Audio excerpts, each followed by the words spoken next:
The first step to making this knife is we're going to prepare our Damascus billet. For this, I'm going to use some 1084 and 15-20. I'm going to cut into 4-inch lengths before cleaning it off and stacking our first billet. From there, we're going to stick it in the forge and bring it up to forge welding temperatures before pressing it all together and making one homogeneous piece of steel. Having a hydraulic press here really helps to save your arms and back while forging this. After this, we're going to stack it and re-weld it several different times before splitting it right down the middle to create our feather pattern. Now we're going to forge weld that back together before cutting it open and then cutting out a slice so that I can forge the blade out from that. This also allows us to get a sneak peek at that pattern, and oh my goodness, look at that.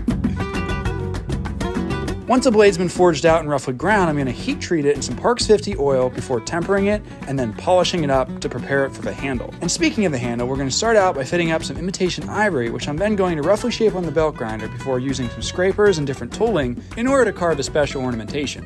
Then once that's done, all we got to do is give it a quick etch before we glue it together and the knife is finished. What do you guys think? Is this a pretty cool knife?